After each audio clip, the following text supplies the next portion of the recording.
Hey, look at that. We're working. I can't believe it. Let's see if it did it actually go to it. It did, actually. Hi, how are you? Welcome to the show. It's Hal Sparks Mornings, Megaworldwiide. It's just the 1,500 of us.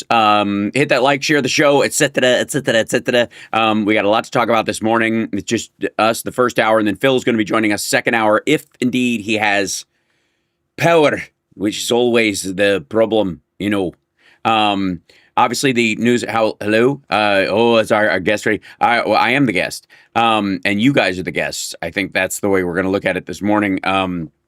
So, I have to say, we've been talking a lot about how they are flooding the zone with Trump yammering these days, especially during particular windows of time when they know he will be somewhat conscious, and the whole purpose of Trump and of like I think it's the methodology of the White House right now is to create a situation where he is in charge of the news cycle at all times.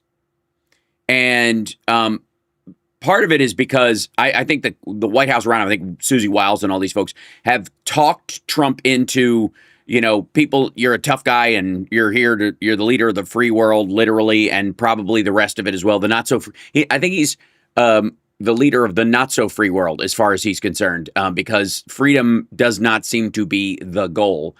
He spoke at the World Economic Forum this morning, which, by the way, was a sign that that when our leaders in the past talked at the World Economic Forum, it was a sign that they were part of a giant cabal that is controlling you and your life and whatever. The World Economic Forum has been seen by the right wing for a long time as sort of the deep state of deep states, right? Didn't you say I go to Chicago next week? The 31st, I will be in Chicago. I'll be doing the radio show from there. But I'm in LA right now for NAMM, for the National Association of Music Makers. And then, of course, I had the jam last night, which I gotta say was lovely. It was a good time. I'm sure our dear friend Ginger will be posting clips from it. It was rock solid last night. It was really good. We opened with Cheap Trick, and then went straight. I did 2 Cheap Trick songs, went straight into a Spinal Tap song. Then I sang Bring Me to Life. I did the male part of Bring Me to Life, and then, which I forgot we were doing up until I looked at the script for the evening, and I was like, oh, damn, we are doing that. Okay, sure, why not? And went up and sang that, which was really fun, with Adi Argalazi and her husband Jake Fawn on guitar, and they're having a baby. So it was really sweet because I guess they just found out they're pregnant like a month and a half ago or something like that. And sang that with her, which was fantastic. And they're such beautiful people. And I got to tell you, there are very few. Well, I mean, there's lots of things. I'm not going to say there's very few. There's plenty of heartwarming things going on in the world right now, and this is one of them. That part went off without a hitch. I think my only hard thing in the night was singing Separate Ways, Worlds Apart at the end, which I think I mastered up fairly well. But remind me next time I'm going to sing Journey to not do it after I sing It's a Long Way to the Top, If You Want to Rock and Roll by AC/DC. Not vocally, not necessarily a good song order, as it were. But I am in town for the NAMM show. Caleb is going to be doing a performance on Friday, I believe it is, at NAMM. My goal is that between now and next year at NAMM, Nerd Halen performs next year, and we do it because we're showing a level of like musicianship and tightness of show, so much so that we cannot be ignored, like Glenn Close. So somebody saying Davos is a pedophile group. This, I gotta say, hold on, let me get out of preview mode, go live, and then get out of this preview mode so I can show you guys this. I don't know that everybody's there because, everybody there is, but certainly the right wing believes this, Michael. And that's the funny part of Trump being there and wanting to sort of command, the scene. Like he wants to be the boss of everywhere. He doesn't care at this point. It's all about power optics. So for those of you who don't know, he was butthurt by Carney's speech, the Prime Minister of Canada, and he whinged about it. He spent a good deal of time saying, we need Greenland for national security because the Chinese and the Russians, but by the way, without ever confronting China and Russia as a threat. I don't know that you can do that. I mean, none of this makes sense, and he's not supposed to. He's supposed to spin up logical assumptions within people who are watching and make the news cycle all about him and what he might do. Yeah, he called it Iceland multiple times. And I think in his own head, somebody told him the old story that, as a way to confuse people strategically, they called Greenland Iceland and Iceland Greenland because because Iceland's pretty green and Greenland's mostly ice. And I think he did I don't think it's just stupid. I don't know if normally I would say he was just being in on the joke himself, but no. Had Biden done it right, Biden had attacked Greenland and be like, see, he wants us to get out of NATO. I'm just helping him. The whole thing is ridiculous. But the one big announcement he made was that we will not be using force to take over Greenland. He's like, I told you I'm not going to use force. And I'll see if I can find the clip. But a lot of it is just about like how he's awesome and everybody else is stupid. Nobody thought about these things. And occasionally he will throw in this like, well, it was a different time and different people spoke, like we didn't. His big argument was we should have kept Greenland after World War II when we protected it from the Germans. Okay, first of all, we weren't protecting it from the Germans. We were making sure that they didn't have a strategic point where they could attack us, and we helped Denmark shore it up. We didn't take it over and then give it back. He gave this statement. I'll see if I can find this part for you. He especially was saying, let's see. He calls it not even land; it's a piece of ice. Where are we? Yeah. So the level of absurdity is just hilarious. He goes, I don't know. Yeah, this is stupid. I see pictures of it, but I want to find the actual. Is this it? Maybe. Hold on. We'll go to here. I'll give you a little slice of what he's saying about Greenland. Where's my comms button on this one? This is good. Hopefully good here. Hey, look at that.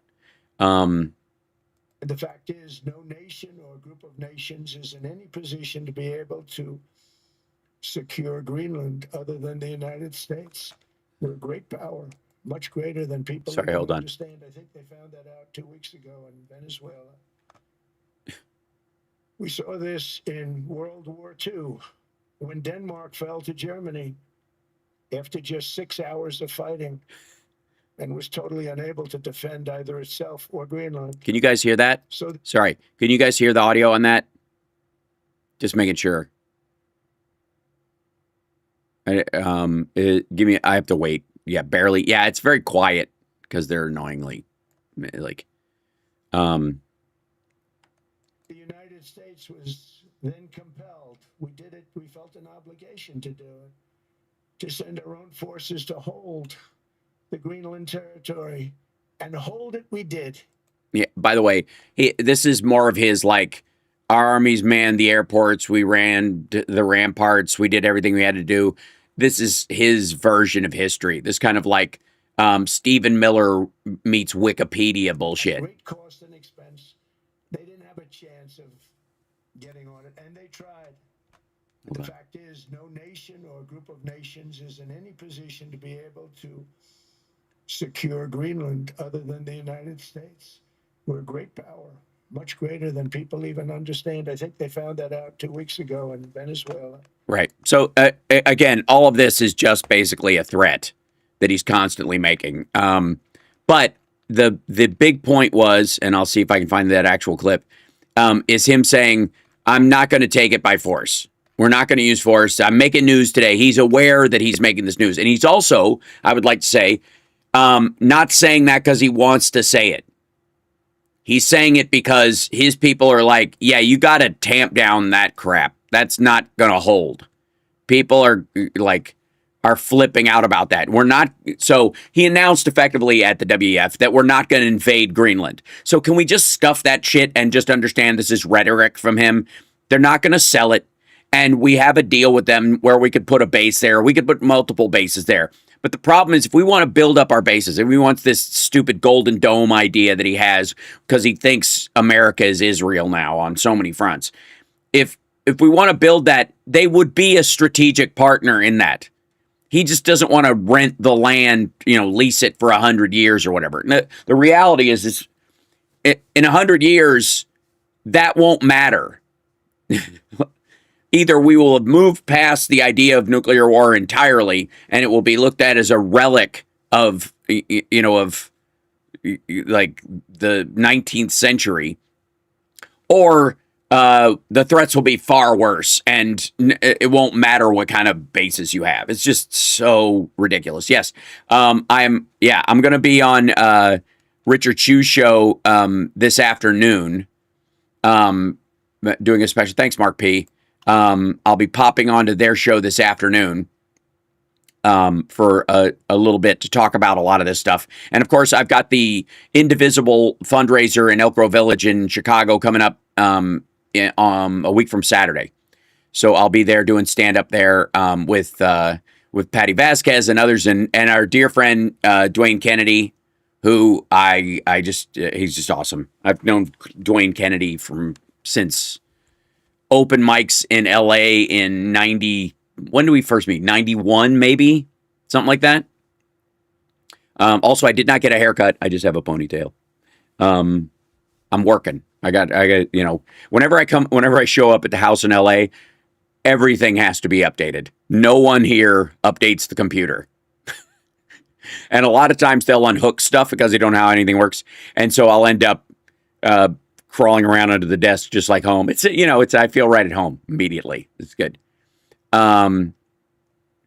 Let's see. Venezuela was a planned event. The 100 killed, nearly all Maduro's private security. Yeah, but they were Cubans and there were military people or whatever. He was in a military base ultimately. It wasn't that he was at home. That story was bogus.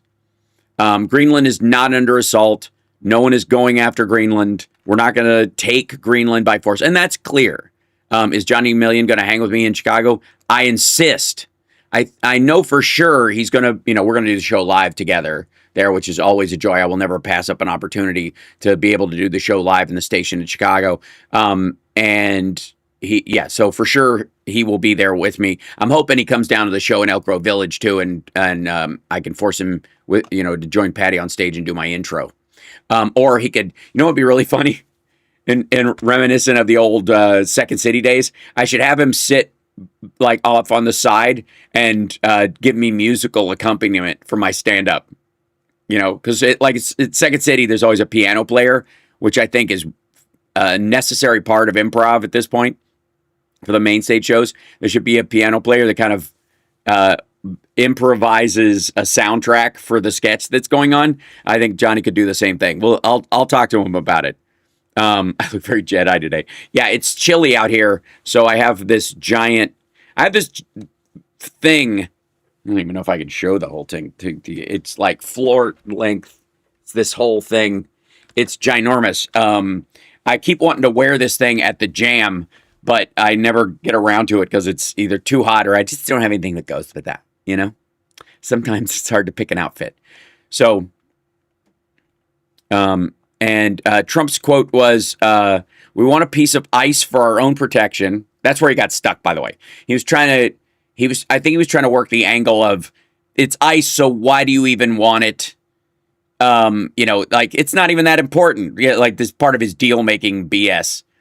And he says you can say yes or you can say no, and we will remember. Yes, we'll remember that Trump was a dipshit about this. That's what we'll remember. There is no situation where a future president is going to invade Greenland because Donald Trump was angry. This is so much. God, this is so stupid. Let's see. This is the. See if I can find this piece. In 2019, Denmark said that they would spend over $200 million to strengthen Greenland's defenses. But as you know, they spent less than 1% of that amount. 1%, there's no sign of Denmark there. And I say that with great respect for Denmark. Yes, total respect for Denmark, because it's a largely white homogenous country. That's why he has total respect for it. Everything else is a shithole country. I mean, the abject racism of this man is off the charts. What I will say, among other things, is that he absolutely has no respect for them. He's a man who has, when he gets fixated on something, that's not going to change. And since his brain is tapioca, this fixation is going to get worse. But he is never going to take it by force because, again, I have said this, and he admitted it at the WEF. I have said this a bunch of times, people, is that with Venezuela, he could cock up some sort of excuse labeling narcotics traffickers as terrorists and therefore giving himself the emergency use of the AUMF to attack a terrorist country that is killing Americans on them. None of that applies to Greenland at all. Not letting us have your territory is not terrorism, right? It's territorialism. Yeah, whatever. And so there is no impetus. Like he can't literally give the go-ahead to the military to attack the country because there is no authorization for it. It would be a declaration of war against an ally. It'd be the declaration against a country that we have no fight with. It's not happening. Putin has him, Paul's saying Putin has him by the short and curlies.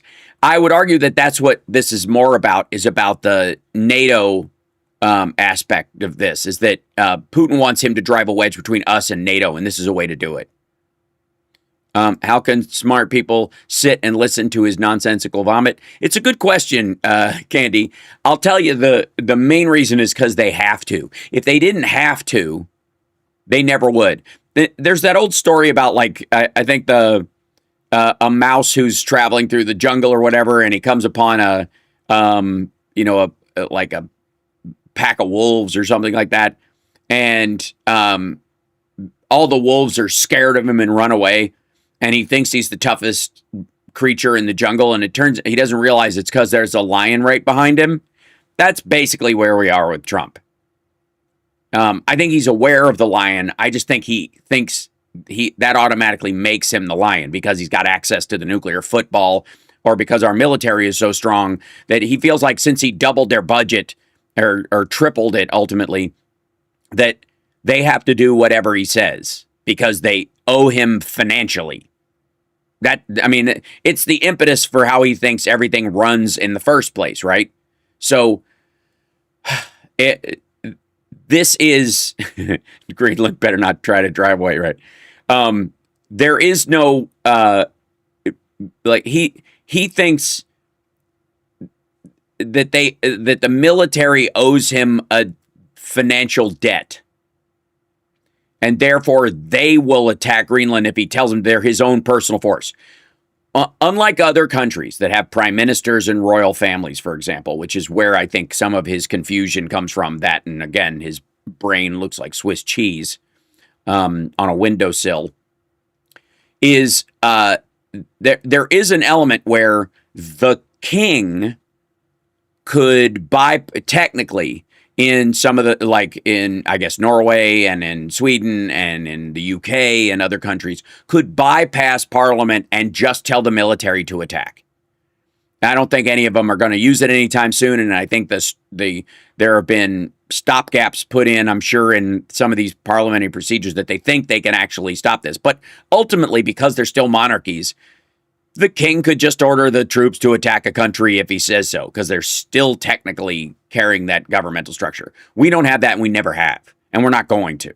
And Trump thinks that money makes you king. Like these sort of colloquialisms about power, he thinks have like legal weight. They do not. And so it is it's a mystery to him why they don't just line up to do it. And by the way, the military, because of how they are trained, answers the commander in chief as if we're ready to go, sir, because that's what they mean. But what isn't said in that is we're ready to go if there's a declaration of war and we'll win for you, sir, that kind of thing. He doesn't get that. He thinks there are, and this goes back to his whole fixation on Obama and the rights fixation on Obama, that they thought, oh dear, black president, freaked them out. And on top of that, they believe that we heard this rhetoric over and over again, how Obama rules like a king. He took the ACA and he shoved it down our throats, that hypersexual reference that they made to how the ACA was passed. Never mind the fact that it went through committees. But for the Blue Dogs and every Republican, it would have had a public option. There was a lot of work that was done to get it through. And then it was passed by the House and passed by the Senate and then passed by and signed by the president. It wasn't shoved through. If it was shoved through, I mean, maybe this is what they fear with Bernie Sanders, is because they have the same misconception about how the government works, that if Bernie Sanders was in instead of Obama, he would have shoved through Medicare for all. Wouldn't have happened. You can't do it. You have to get a big portion of the country to sign on to it. You know, our biggest problem in a lot of these cases is not the barriers within the legislative process that have slowed these things. It's quite frankly the sales pitch. It's that there's half of America is either hostile to it or is ignorant of it, and those people have to be convinced. Enough of them have to be convinced to go down that road, especially if it's creating an NIH-like level system, right?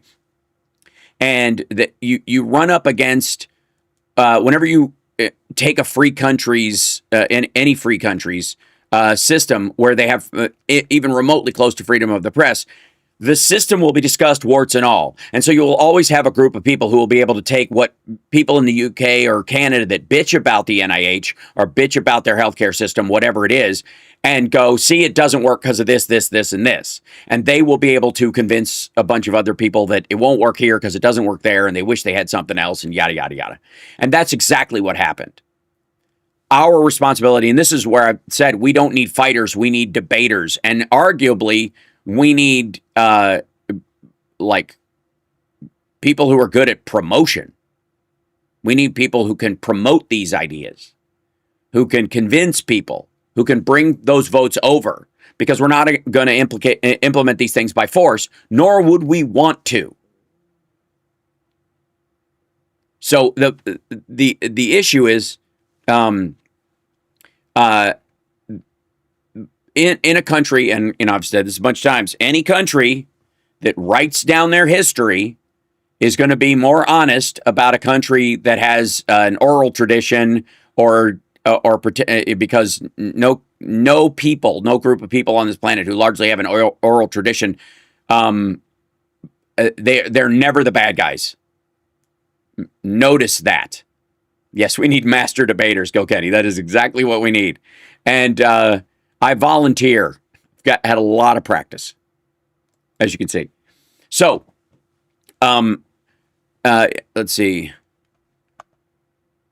I had a MAGA troll tell me he had a Canadian friend who had to wait 4 years to have cancer treated. Absolute bullshit. Yeah, exactly. And it's the equivalent of, like, I've also got a hot Canadian girlfriend you guys don't even know, and she lives up there, and she calls me all the time. Water Goddess says I volunteer. I've been hitting the debate channels, right? So, you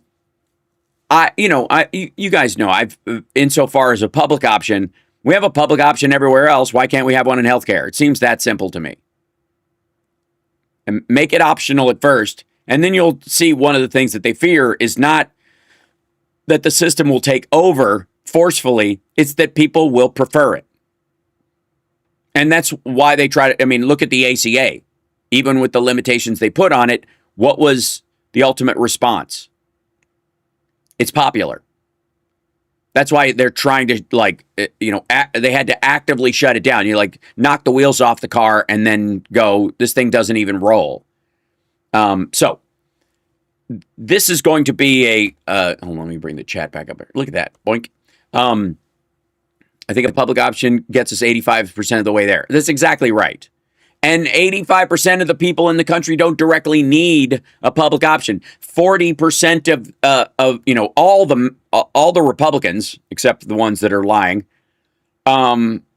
if they want to buy a private insurance because they don't trust the public insurance, or they want to supplement, which is more than likely what would happen. If you have a public option with the ability to supplement it, it is the equivalent of being able to go to public school and then go to a private university for further education. So if you have public health care and then you reach a certain point where you want to buy a system that allows other things, kind of like a Medicare Part D addendum to stuff, you could add that on, but it's not mandatory. Most of your healthcare needs would be taken care of under the public system, and then the private system could pick up the slack, right? But the point being is that Obama did not shove this down anyone's throat. Had he, in theory, the power to do that, it would have been a much more robust system, and there would have been a public option, period. The same thing is true of his attacks on Greenland. This is why he's frustrated. A lot of the illegal stuff that he is doing was made legal because of 9/11. The AUMF has been used, tactically and strategically by practically every president since, for better or worse. And again, it isn't the system itself. The authorized use of military force, I got news for you, is not inherently a bad thing. Because some threats happen so quickly, you have to be able to respond quickly. There are emergencies. That's why the president has emergency powers.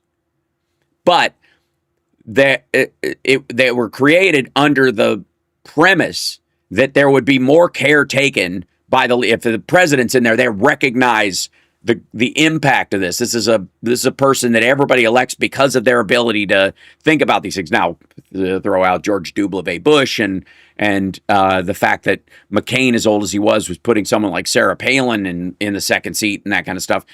But it's why who you put in charge matters.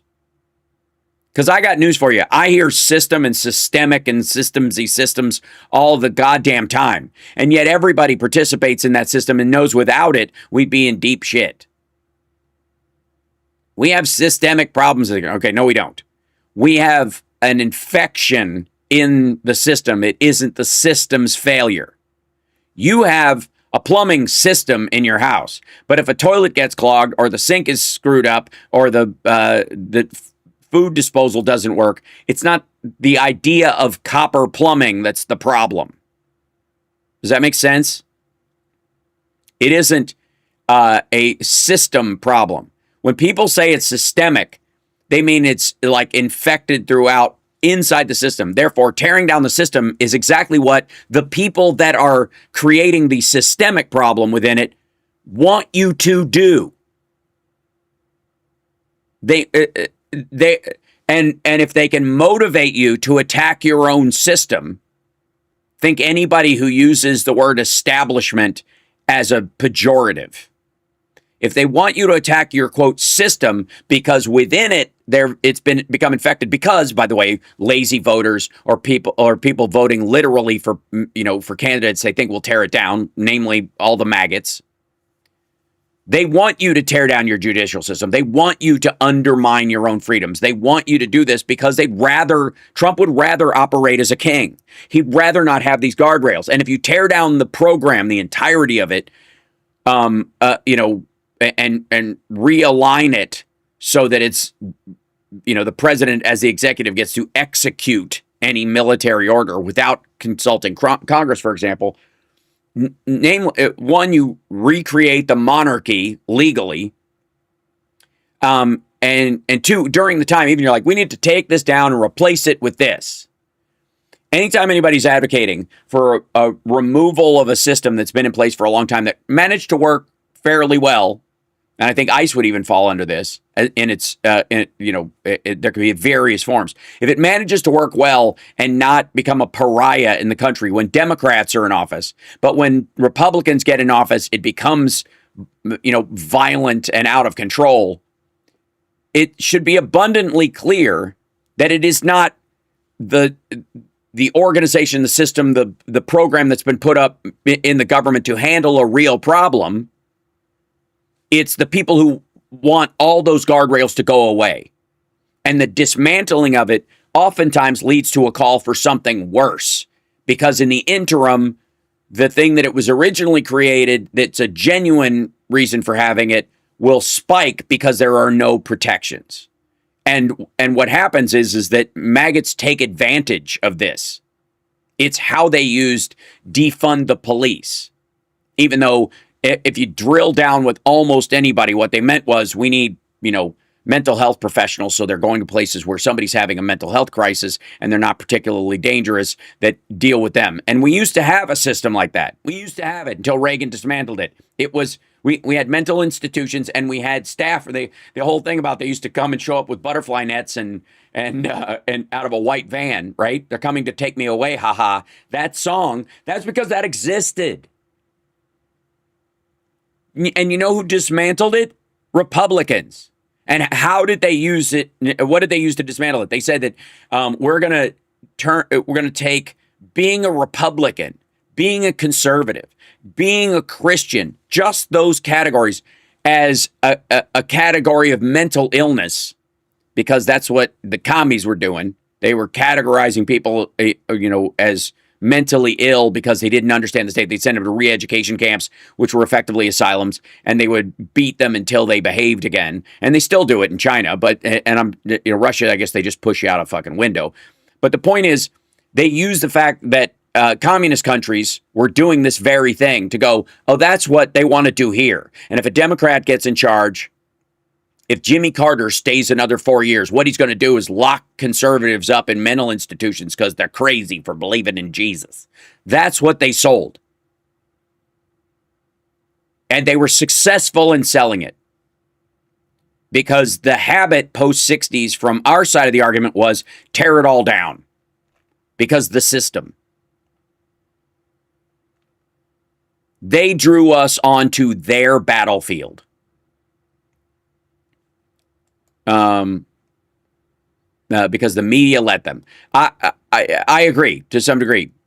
Certainly, but again, it wasn't because they were like there was some sort of conspiracy between the media and these folks to destroy mental health, like healthcare in our country. It was because they were speaking in a balanced tone with people who weren't honest brokers. The Republicans were not going, oh, this is terrible. People shouldn't be forcibly institutionalized because this could be so misused. Therefore, all of it has to come down. Anytime somebody is saying it all has to be torn down, they're often saying it from the warm side of a bay window. Because there are a lot of people who rely on those systems, or they convince those people who do rely on those systems that they don't really benefit from them because it happens behind the scenes. I talked to you yesterday or day before about how many, or I think this was Friday for Friday IR post show. But the point is that if you think about all the things that are going to be automated in the next few years, are in line with a lot of things that you are aware slightly are automated, but kind of don't care. And so nobody crawls under their car now, like they did in the 50s, and looks at the weld, looks at the bolts that are in there and go, that's craftsmanship. Because it was automated. And for years, you've kind of taken that for granted. One of the reasons why my dad's generation wiped their car with a diaper and basically treated it like a living thing was because it could fucking kill them, because they didn't have seatbelts. And then when eventually they did, they had lap belts, which didn't save you. A lot of times it would just, hold your waist while it slammed you forward into the steering column. So you act very superstitiously with something that could kill you, and that there are too many moving parts for you to have actual control over it, right? If you could be killed in a car accident, there's this like, okay, come on, baby, do what daddy needs you to do. There's a lot of praying that goes into it because a lot of it's out of your hands. Now that's gone. Airbags, traffic rules are a lot better. Licensing got better. People had their picture on their license that tracks them to different stuff. Like even stealing cars becomes harder. That's why carjackings went up, because cars are harder to steal when they're parked. It was a direct response. The criminals were going to criminal no matter what. And the better you get it, until such time as you make them almost unstealable, there will always be people who steal them and sell them, And so each one of those steps up raised what it took to take the vehicles or whatever. But they become safer contraptions overall. And especially as we get towards some level of self-driving, which, full self-driving is one thing, but I think a lot of people, and myself included, have experienced when you rent a car that has, safe driving features on it that will brake for you or that will keep you from veering over in a lane, if you haven't signaled, even if there's nobody behind you. It's like dumb self-driving. You don't really realize how much of the car is driving itself until you try to do that, right? So with all those safety things, which, by the way, all happened, again, forget who said it, and you'll remind me in the chat room. Somebody wrote, regulations are written in blood because you only have them because there was a problem and we're trying to fix it. The system of having regulations is not bad. Trump wants you to think it is. The maggots want you to think that regulations are bad, period. And they aren't. They're why you're alive. We always, lay praise on Ignaz Semmelweis on this show, the guy who told British doctors, hey, maybe, call me crazy, but maybe, if you're handling a dead body, wash your hands before you touch a pregnant woman who's giving birth. He thought it was because of ethers and all kinds of other stuff, but ultimately it was about germs. He wasn't wrong, and he got vilified for it. They were offended. What are you talking about? I'm a doctor. My hands are naturally clean. It sounds insane, but he was drummed out of the medical establishment for something that is the standard, the single standard that is responsible for more people being alive now than ever. Like, if you want to talk about one thing that stopped women dying in childbirth and children dying of infections in their first 6 weeks of life, that was it. And it translated to all surgeries. It was a force multiplier on surgeries of any kind, any treatment, quite frankly. So, the point I'm trying to make is that Trump wants to get rid of the limits on his power, and he has people in, that like strange bedfellows that go along with him on the pizza crust, fringe left, fringe right, that want you guys to dismantle some of these systems because there are limitations on what you want to do. Just I guess the filibuster, same thing. Everybody talks about getting rid of the filibuster. If the filibuster was gone, what Donald Trump would be capable of right now would be terrifying. So, but that's the goal, right? The goal overall is, see if this one's in here. Hold on. Greenland is a vast, almost entirely uninhabited and undeveloped territory, sitting undefended in a key strategic location between the United States, Russia, and China. That's exactly where it is, right smack in the middle. Wasn't important nearly when we gave it back. When we gave it back, it wasn't the same as it is now. Right. So, first of all, we didn't give it back. We defended an ally's territory for our own national interest. But the point being is that if he had the power, he would have already done it. And he's aware he doesn't have the power. So that's why he said, I'm not going to attack with force. It is not because, let's see this guy. Yeah. Even Bongholio has kicked into this nonsense. You are, let me shrink this down a little bit. Sorry. You're free to argue all day, about the tactics and mechanics about how we acquire a deeper footprint in Greenland. I strongly encourage a healthy debate. However, pretending national security threats and problems are even remotely similar to those of the past few decades is madness. Okay, nobody is arguing that. And tactics and mechanics, we already have a base. We have two bases there, I think. If we want to expand them, then we work with our ally to expand them. But we're not doing it so we can steal territory. That's like acquire a deeper footprint in Greenland. That's not what he's talking about, asshole. This is where Dan Bongholio can't read. Seeing the threats over the past year and how they evolved daily was an eye-opener. Why? Why? Because you always thought Russia was our fucking friend? I'm not sure the journalists writing about the issue have the faintest idea what they're talking about when discussing the issue. Debate all you want, but in the end, we can't wish the problem away. Nobody's saying that. We're just not going to seize territory from another country. If we're as rich and powerful and prosperous, the hottest country in the world, then we can afford a 100-year lease on more land in Greenland. And I'm sure Denmark would be okay with it because of the funding and the and the business that it would bring. We're not talking about some sort of tactical debate about acquiring a deeper footprint. He's talking about seizing the whole fucking thing. And the idea that, like, we need this because we got to have the Golden Dome, and without Greenland and the Golden Dome, the Russians and the Chinese are going to put nukes there, is cartoonish. First of all, they've got subs. So even if we have a base there, they don't have to park near it to fire at the United States from their submarines. If they can reach from there with their subs and their ships, they can reach from a position in the ocean equally far out from off the coast of America. Like the halfway point in the fucking ocean. It's goofy. What he wants to do is spend a bunch of military money because he thinks they owe him for giving them a bunch of money to spend on shit like this.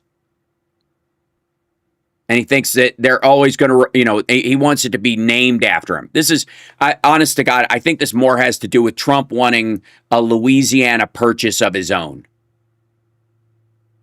And this belief, certainly amongst the technocrats, that, we put behind the expansionist nature of America at some point for no other reason than we're just being too nice and therefore stupid.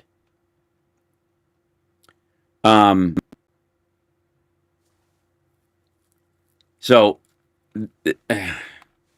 well, I mean, we know Bongholio's a moron and always has been, but this idea that even how he squares the argument points to just how dopey these people are. Let's see.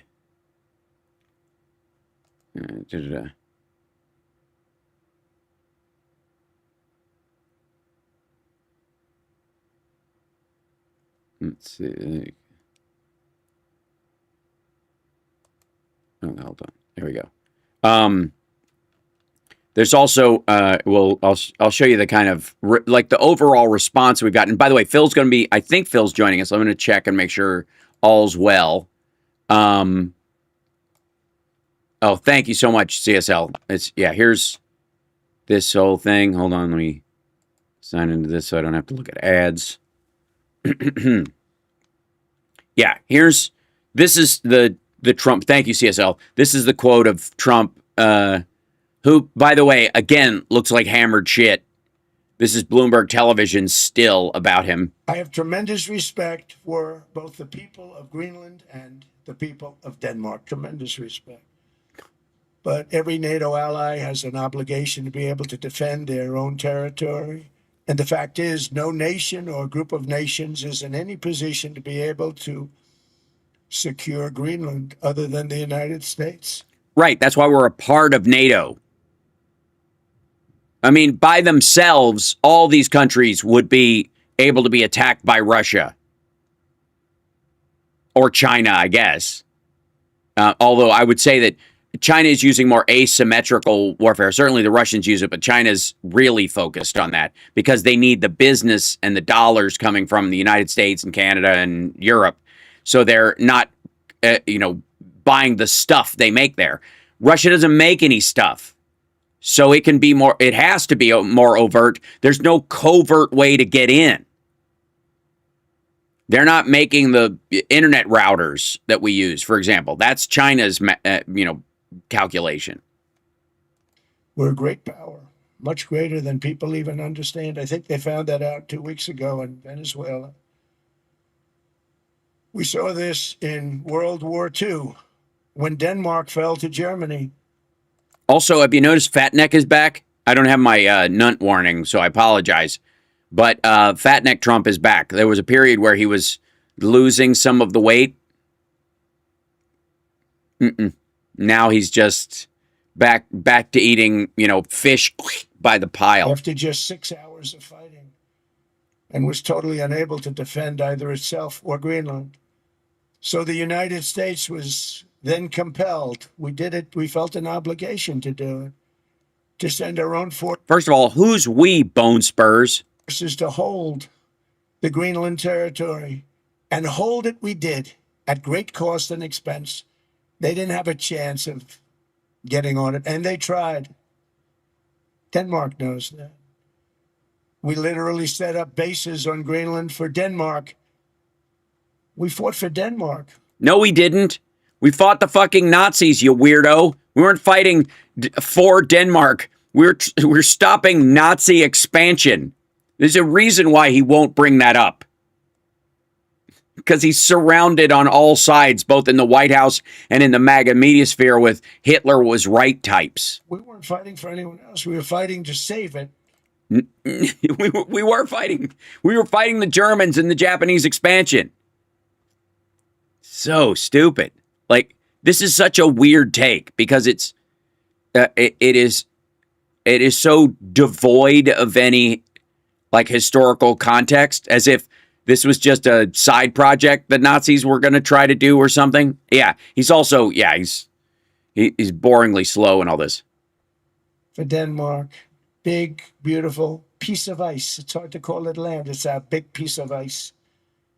But we saved Greenland and successfully prevented our enemies from gaining a foothold. Well, hey, if it's just a big piece of ice, why don't you just put a nuclear missile on a fucking iceberg and call it a day? There's plenty of them floating around. Just crash a ship into it. It's Operation Celine Dion. In our hemisphere. So we did it for ourselves also. And then after the war. Yes, out of self-interest. Just, Jesus. Which we won. We won it big. Again, who's we, Bone Spurs? Us. Right now, you'd all be speaking German and a little Japanese, perhaps. After. Yeah, they're now cribbing lines from Kevin Kline in A Fish Called Wanda. The war, we gave Greenland back to Denmark. We didn't take it in the first place. It wasn't ours to give back. You fucking weirdo. How stupid were we to do that? But we did it. But we gave it back. But how ungrateful. Again, the profound misunderstanding of the nature of America and the anti-imperialism that is written specifically into our Constitution. Now, and this goes to like, okay, why aren't Germany and Japan speaking English right now? If that was going to be the case, we drove them back, then Trump thinks we should have forced them to speak our language and live our way. Are they now? We probably won't get anything unless they decide to use excessive strength and force, where we would be, frankly, unstoppable. But I won't do that. Okay? Now everyone's saying. Okay, by the way, the stock market took a giant shit when he was threatening force. That's why he's doing this too. And he's doing it at the World Economic Forum, which is no mistake. Like, they know that this is like that the European countries do have financial power they can start dumping bonds and all kinds of stuff. And especially if there's an actual threat on the table, people are like, oh, this is way worse than any of the stuff he's stirring up in the Middle East or in South America. And they know this. So that's why he's backing down, because this is coming as an instruction. I bet that Lindsey Graham and Susie Wiles typed this part up. Oh, good. That's probably the biggest statement I made, because the rest is just ham-handed gibberish. People thought I would use force. I don't have to use force. I don't want to use force. I won't use force. There you go. See, you can't. It's not just that you won't. You can't. We can't attack a peaceful country like at all, much less without an act of Congress. The AUMF does not cover it. I'm scared because we don't have territory where we could put missiles. Can you imagine if that was the standard? It's absurd. So, anyways, you guys get it. That was the. So it's not happening. It is. I said it wasn't happening. It is not happening.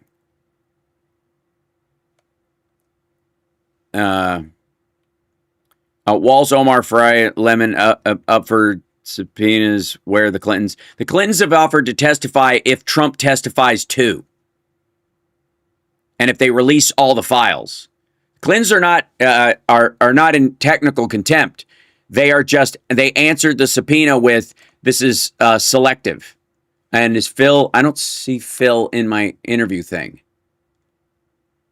Is he not in there? Hold on. He might be using the wrong link. Just make sure he has the right one, because he's not showing up in my interview window yet, for the record.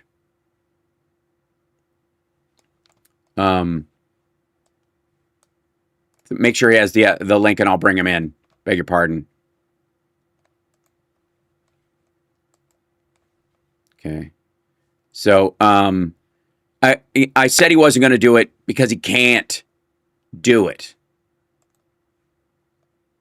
Okay, that's okay. They're seeing the broadcast. Okay, and he should be able to get in here. Auto answers guess. There you go. Keep that up. Yep, he should be able to get in here. So hopefully it's he might have to enter that link in specifically. Sometimes it automatically, like if you click on the old link, it will just it'll bring you to the wrong page. That said, go back to here. Let's see if I can move this over here. And here he is. See, I told you. All right, yeah, give me 1 second, and I will bring in Phil. There is, and I forgot there is one thing I needed to fix, which was where the audio goes in this guy, because it is going out that way. Weird. I just don't hear it for some reason. Okay, I'm hearing it through the mic, so we should be okay. Screen. There we go.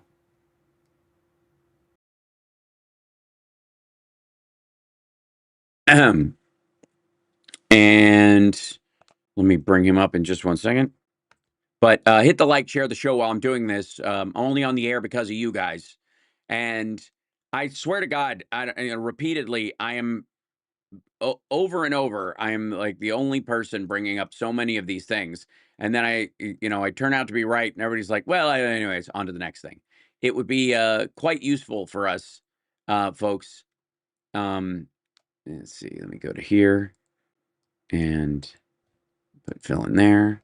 And then I'll go into here and bring Phil in here.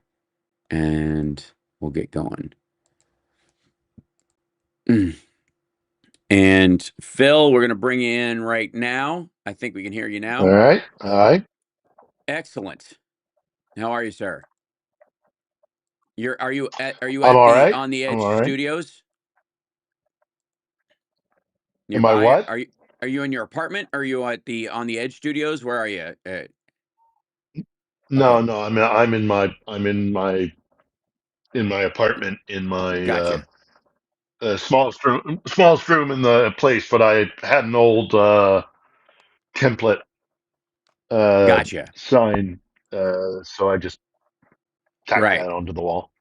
I think that's wise. But So, yeah, same situation. right. Yeah, catch us up on what's been going on there, and then I've got a few questions for you, certainly, about because if a lot of people are saying this is largely about an attack on NATO from Trump, um, more than on behalf of Vladimir Putin. Y- Well, yeah, I mean, and that's kind of his mission statement. That's what Putin wants him to do, so that's what he's going to do. Right. Whether or not it's because he's getting, uh, direct orders, or whether or not they just share the same kind of worldview, Hmm. not really sure. But regardless, I mean, that's what he's supposed to do. He is supposed to break up the NATO alliance. Right. Um, and this has been a part of a process that the Kremlin has been involved in for well over a decade. First shear off Britain from the EU in Brexit, and then shear off um, the European alliance. Right. Uh, I mean, it's it's what Putin wants. It's the only way Russia becomes a significant power again, Right. and Trump's more than willing to apparently play into that narrative. Right. Beijing gets Asia, Moscow gets Europe, and America gets, you know, Our the hemisphere, American, South yeah, America, and that yeah. part of the, yeah, South, Central, and North America. So anyhow, yeah, it's a mess. So, whatever, Lukashenko, Alexander Lukashenko, has agreed to sign on to be a part of Trump's peace council for Yeah, Ukraine, yeah, I which saw that. which means it's dead in the water. Yeah, So for those that don't know, Trump has created this kind of like this ridiculous peace council thing. Um, and I guess it's an adjunct to his thing um in Gaza. He thinks, oh, that worked, even though it didn't, and it hasn't. Um, so he's on Tuesday he signed a document to join the Peace Council, which I mean, again, this reeks of like the Patriot Act. Like we'll use the words they like, and that means that they'll think we're doing the thing that they like. Just because you use the word doesn't mean you're doing the thing, and especially as you create like terms around the world that are antithetical to peace. Trump yeah. called him a highly respected president, Lukashenko, last year. Yeah, by Moscow. Well, and I mean, he's a bit of a clown, A bit. Lukashenko. He's Yeah. he's he's 100% a puppet Hmm. for Putin. But also, in addition to that, he's just mismanaged Belarus so badly that Right. he's a terrible leader. He's an Yeah. awful, awful, terrible leader, and not just Well, no because wonder he's Trump a likes him. dictator. Yeah, Right. he's incompetent. Yeah. So they share that in common. Hmm. Uh, yeah, all of that is farcical. Yeah. Um, they don't want peace here. I mean, look, I mean, that's the other thing that's so frustrating about what's happening in Davos is, Hmm. you know, they're not even talking about Ukraine, and they should be. That should Right. be that should be, at the top of the list of things to talk about, because there's this bull in a china shop who's demanding territorial conquest and Right. threatening. open conflict with NATO. Nobody's talking about the fact that we're sitting in darkness at minus 12 degrees in Kiev. Right. Apparently, I did not. I must admit, I'm going to be full disclosure. I did not watch his Davos speech. Yeah, it's I like cannot. I it's cannot bear ridiculous. to listen. Yeah, It's no. rambling I read the nonsense. synopsis. Yeah, I Yeah, read the synopsis. I read the kind of analysis of it. It sounds like he was typically unhinged as usual. It sounds like right. a lot of it was actually aimed at a domestic audience. Yes. Um, We're the hottest uh, country in the but world, don't forget it. yeah, we're the best. We're the best, and it's because of me. Hmm. That sort of thing, which I think is aimed And for an American ear. and by the way, also the presidents that won World War II were stupid people. Yeah, Just for the entire greatest generation, what they fought for, what they died for, they were stupid people. And he's yeah, smart because he would have stolen the territory we protected for our allies. That's why. Nothing yeah, could be more Putin. It's goofy. And so to some degree, it's hard to tell right now what he feels like he could get what he's really saying versus what they put in his teleprompter versus his rambliness that he passes off as the weave and all that nonsense. It's hard to tell how much of it he actually believes because I don't know that he has any deep beliefs at all. Um, but he's definitely got this weird fixation that there's never been a good president until him. Maybe Abraham Lincoln. Although the people on his side, kind of like how they feel about Hitler, feel that it's Lincoln's fault that we fought the Civil War, right? They're still yeah, grinding about that. So yeah, yeah. where do you okay? It, So it's looking at how go ahead. Sorry, and then I'll ask you a question. Yeah. well, no, I know, and just when it came to his speech there, of course, I centered in on the Ukrainian aspect of it, and I Sure. guess the only real mention that I saw of any real that Yeah. is worth commenting on is that apparently he thought Zelensky was there, Yes, he did. He and thought, it's yeah, like, I was going to bring that. Yeah.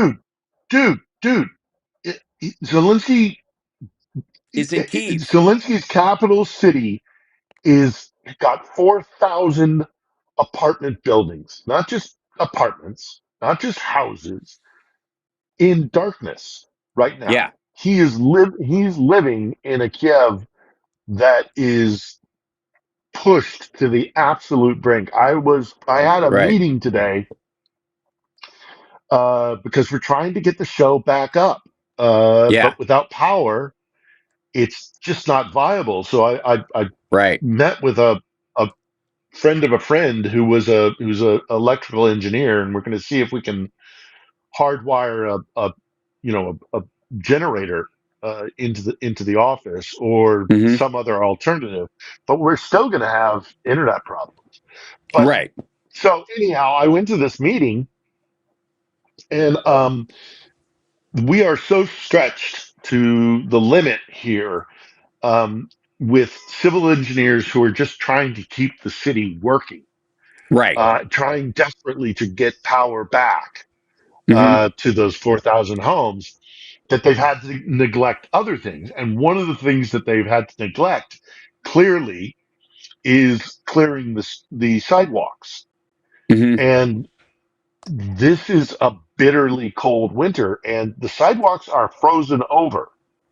And I literally fell, on my, Hmm. had went down into a crawl because I couldn't get any traction because they're not removing the snow.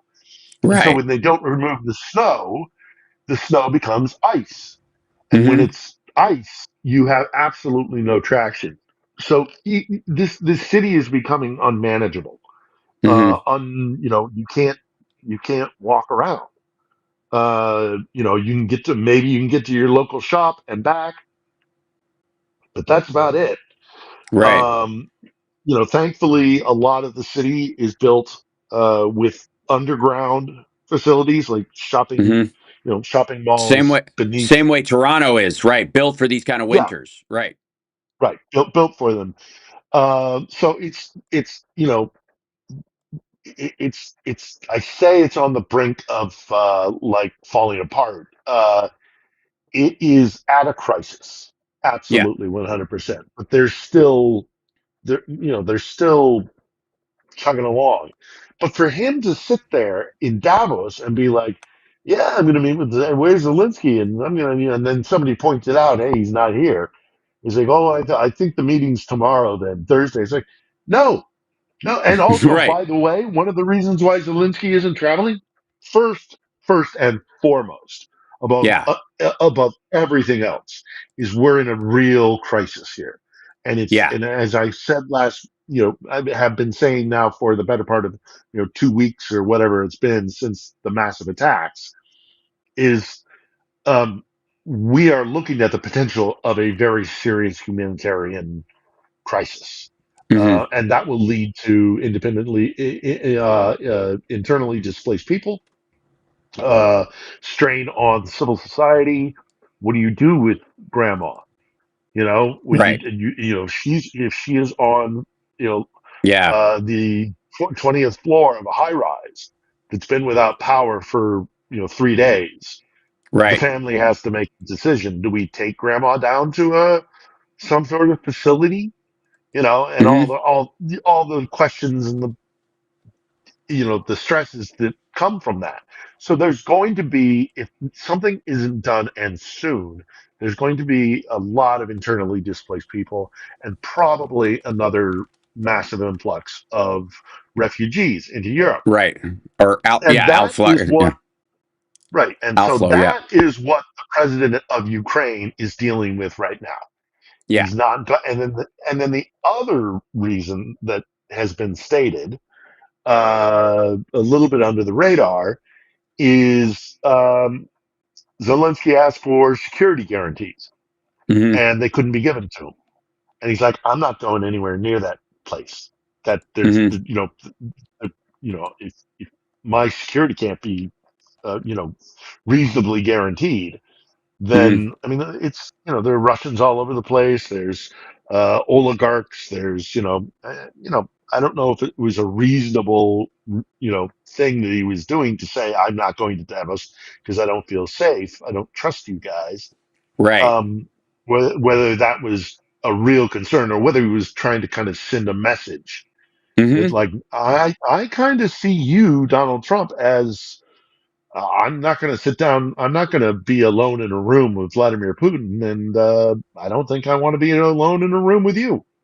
Hmm. So, Right. anyhow, look. The whole thing in Davos is a real mess, and it should have been Ukraine front and center, but this maniac is changing the is changing the agenda, and so now Hmm. we're talking about Crazy Town. Hmm. So anyhow, all the while, a major European capital is sitting freezing in darkness. Right. And the Russians, there was a Russian paper that wrote. See if this goes here real quick. Oops, hold on. This business right here. Um, let's try to. Why am I not doing that? Hold on. This guy right here. Take this out. Okay. Go to the thing, you silly. There you go. Trump has decided to sink the EU. This was written in a Russian paper. Um, uh, Trump has decided to sink the European Union, declares one Russian paper today, writing about Greenland. Lots about Greenland in the Russian press because it's definitely marching orders. It seems to me, but also domestic economic concerns because there's also a thing in Russia right now that while Trump is finally doing what they ask him to do, um, they're in deep shit. They have galloping inflation was the phrase that they used. And quote, Russia's car industry is completely dependent on China's. Now, this is a post-COVID issue that the United States and other countries had, is why we are reshoring chips more than any other thing. The rest of the components, there's this feeling that we could do an emergency retooling and make cars entirely in the United States if supply chains were cut off like they were under COVID. But chips are not the same thing. And so, one of the reasons why the Chips and Science Act was passed, if not the single greatest reason, was because we need these things because everything runs on some sort of microprocessor at this point. So much so that Russia and Ukraine are purchasing drone components from the same factories in China, according to Financial Times. Yeah. That's because that's the business, and we talk about this with Rob Glenn, our dear friend in Chicago, all the time, is that China's now in the components industry. They make the pieces that you need to assemble whatever you want to make. And in the United States, we do have the capacity to make these things, a good portion of them. It's just expensive. It's prohibitively expensive. We would just make a lot fewer of them, but we can make them. Russia can't make them anymore. They do not have, not only do they not have the facilities in a lot of cases to make components like this, they don't have the people to do it because they sent most of their, either the people that would be able to do it have fled the country so that they don't get conscripted and forced into fighting alongside, again, an African soldier who was promised a bunch of money, who's now finds himself standing there with a piece of plywood carved to look like an AK-47 instead of an actual gun, and an anti-tank mine attached to his chest, shoved in the direction of Ukrainian soldiers and told if he turns around and tries to come back, they'll kill him. All those people have either left or they've been killed on the battlefield, or they're currently fighting, or they're being, beaten and sodomized by their fellow soldier who was a criminal who was released. And as long as he kills enough Ukrainians or pretends to, they'll let him come back to Russia and just fold right back into Russian society. There is no upside to this, right? But they buy the components from China because that's the cheapest way to do it. And this is an emergency. After this is over, Ukraine will be making all of its own components. And they will become one of the biggest industrial bases for these kind of components, especially when it comes to military gear in Europe. Period. Full stop. End of story. Yep. Russia won't. They're not going to have a manufacturing boom after this because they still have a commitment to their corruption that, is a point of pride. Other countries, quite frankly, are ashamed of their fraud, or in the, case of, our situation with Trump, either trying to purge it and bring cases against it, shore up our laws in the future so that when we get another bite of this apple, it actually sticks. But Russia's like beat their chest about how the system, might makes right, like you've talked about. So that applies to their economic situation as well. They're not going to Yeah. make this stuff. It's goofy. The only thing they do make, well, not the Mm-hmm. only thing, that there are certain sectors of Russia's drone technology that's actually very, very competitive, it's very dangerous, and should be taken very seriously. But the thing that they mass produce more than anything else is their version of the Iranian Shahid, which is Mm-hmm. which is it's the again it's the motorbike or whatever Yeah, the what do they call it, it's a the scooter. It's scooter. a Vespa. It's a Vespa with wings. It's loud. Yeah, and It's got it's short very range. unsophisticated. Yeah, it's Right. not. It's they mass produce it. That's the problem. Yeah. That's the one thing that they have the ability to do, and that's a problem for Kiev, and it's going to continue to be that kind of that problem. We don't It, anticipate this to get any better anytime soon. Well, I will say a couple of things. One is, if yes, they can mass produce them, but they're shit. And if they Yeah, were mass producing a silent drone, um, Ukraine would be in a lot worse position. But it's because Russia can only mass produce these hunks of junk that the right. Ukrainians have a fighting chance against the ones that they do put out there. And I mean, people need to wrap their head around the fact that Iran has a more sophisticated drone manufacturing system than Russia does. Iran, with sanctions that have been going on longer than the ones that Russia has been dealing with. Now, it helps that Betsy DeVos and others were selling them HP printers and that kind of stuff under the guise of, just, secretly violating the sanctions and selling them office equipment. Well, where do you think they pilfer the chips from to put in their higher level drones. They buy a bunch of HP printers and pilfer the circuit boards in them for the components that they would need. You just reprogram them. These level of chips and microprocessors that are available in those things, you can turn into a bunch of things. A printer, a 3D printer, is just a regular printer with an extra axis. That's all it is. It writes in plastic, but that kind of thing. So if you're making drones, for example, if you have one microprocessor from an HP color, like if your printer can do color and black and white, it can also be repurposed, that chip, into a 3D printer, for example. It can also take directions forward, back, up, and down, because that's how the paper moves in and all that kind of stuff. There's a lot of sophistication in just a modern printer. Betsy DeVos was selling these things by the truckload to the Iranians. Why? Well, it's because they used them specifically. They just tore the damn things apart. It's not like they're printing flyers at a higher rate. They're turning them into more sophisticated stuff. Russia has been facing sanctions at a level, like Iran, in a much shorter time, and they still haven't managed to do that. They still haven't managed to like repurpose stuff or create their own fabs. Like, it's insane to me. You don't even need like 4 nanometer chips to make a drone work. It's absurd. These are the kind of chips you find in toys. But Russia can't produce them. They're not going to be able to anytime soon. And China specifically doesn't want them to be able to. So the Europeans won't sell them chip fabs because of the sanctions, and the Chinese won't sell them chip fabs because they don't want that to lose that permanent customer. The Ukrainians, when this is all done in whatever way, even if there's, we seal off that area and it's security guarantees and there's a DMZ now and blah, blah, blah, whatever that happens, the day after that happens, the Europeans can supply the Ukrainians with chip fabs to make this stuff.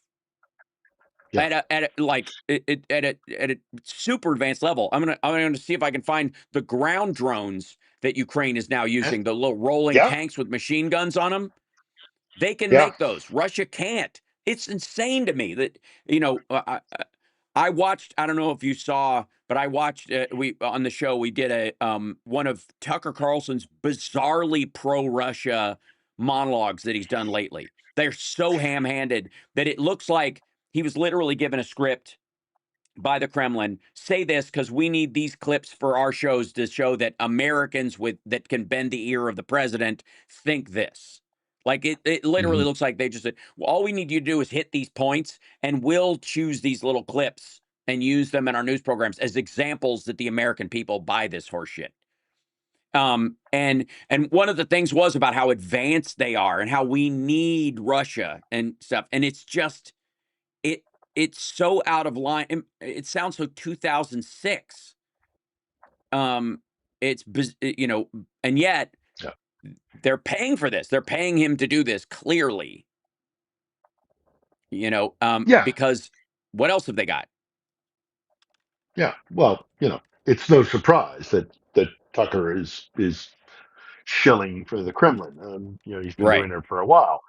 The other thing that is going to drive that military industrial production is the fact that the Europeans no longer trust the Americans, Right. and they're not going to buy American weapons.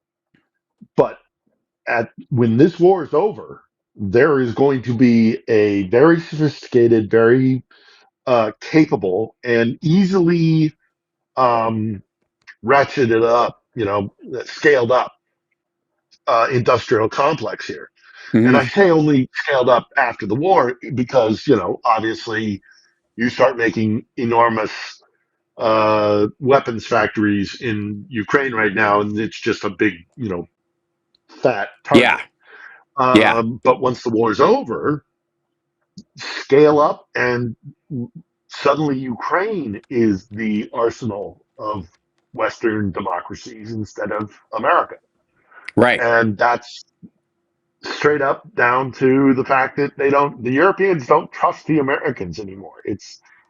There has been Well, I will say, until a lot of damage. And until Trump and Vance pass as the leaders of the country, they know that even in the Senate, there is more support for Ukraine than there is in the White House. What they don't trust is the White House, and unfortunately, the White House is is the gate right now. It's not that the American people aren't for them, because uh, largely we are, and so much so that the House and the Senate, even if they do it under cover of night to protect Trump with plausible deniability, or just for the fact that he and his people don't read the stuff he signs anyways, they put in extra money for Ukraine. The difference is that he's negotiating what will effectively be security guarantees. And what's going to happen is there just won't be any while he's in office, unless he sufficiently at some point just gets pissed at Putin to some degree. The best thing that could happen, for Ukraine right now is that the rest of the Epstein files come out, Yeah, because honest to God, and it very well could be that Russia is sort of promising Trump that the stuff they have won't come out, or that the people they have control over will run interference for him while it happens. This is what I was pointing out before, though. The Fifth Brigade's new toy, which is what they call them, is an unmanned ground vehicle (UGV). That, get used to that little moniker going forward. That's a robot with a gun on top. It's a tank. Let's see. I'll take it out of Reader so you can actually see um there's a picture of it. There it is. That's what these hmm things are. They're little remote control tanks. They got multiple cameras on them, and they have a machine gun right in there. And that arm can go up and basically point around like a duck's head and just shoot anybody it sees. And they have a bunch of these things, and Russia does not. That's what's crazy about all this, is that the Ukrainians are, insofar as I know. Yeah, I mean, I don't know what the base part of this is, other than that they built it using, I don't know, like tractor or industrial, like grain lawnmower kind of equipment, and then repurposed it into a ground drone. But the fact that Ukraine has these things and is effectively using them in mass, they're building them, more of these in the same way that they're 3D printing the air drones. We hear about those all the time, but they're building these things nonstop. Um, yeah. And they've this is already what had they've is already freaking Russia. Yeah. had they've already had an offensive, which was Hmm. led by these things. They Hmm. sent those things in first, Yes. along with aerial drones, and it was basically a Ukrainian offensive using almost exclusively robots. Yeah. I mean, you call them what you want. Call them a drone. Call them a UGC. Call it what they're Yeah. non-human combatants, Yeah. which resolves an issue that Ukraine has had for a very long time, and let's be frank, is still going to have. This Yeah. is not this is not a silver bullet, No. um, but it's going to help, and it's going to help because they do have a problem with mobilization in Ukraine. Right. They're outnumbered. Um, but if they can build robot warriors, then it gets just down to who builds more of what, and Hmm. can field the better version of whatever new form of platform is going to be decisive in the war. So we'll see, Hmm.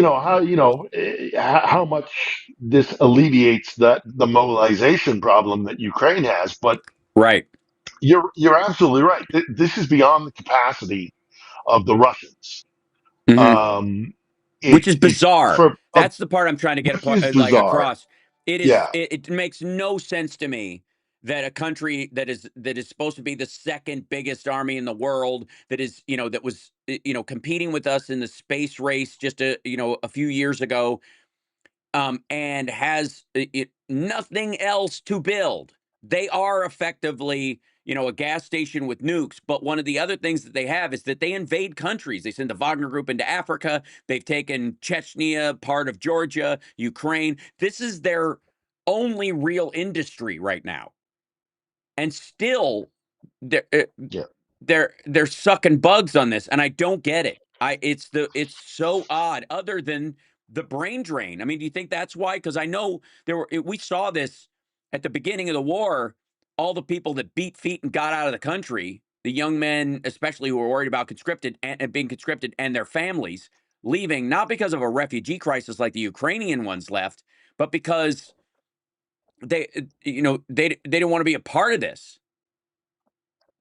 Well, but it goes back even further than that because, and I had to briefly look it up because I always forget the name of this place. Sure. Um, in 2010, when Medvedev was president, Hmm. sock puppet Hmm. president in Sure. Russia, they Yep. tried to start their own Silicon Valley, and they called it Skolkovo, which is Hmm. outside of Moscow, and was said to be like Russia's Silicon Valley. The Right. only problem was one, uh, they kind of had a ceiling on what they were developing, and it didn't seem to go much further than that.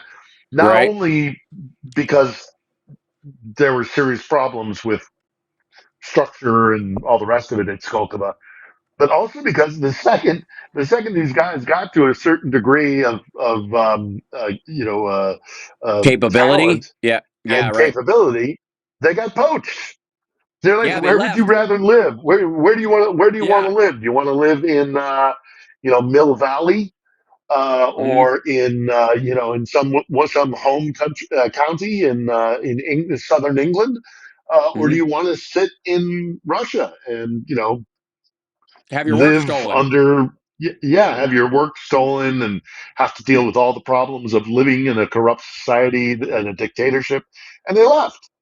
So the brain drain has been going on well before this war started. Right. Yeah. Yeah. And they Skolkovo never got off the ground, and Hmm. it's part and parcel because of what Russia is. Russia doesn't necessarily, with some exceptions, they don't promote individuals. Hmm. The individual is not the thing. It's the unit. It's the Yeah. collective.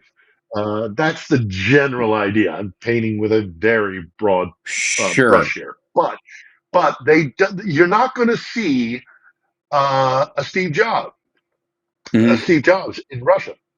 You're just not. They don't. They Hmm. don't. The culture Right. isn't there for that.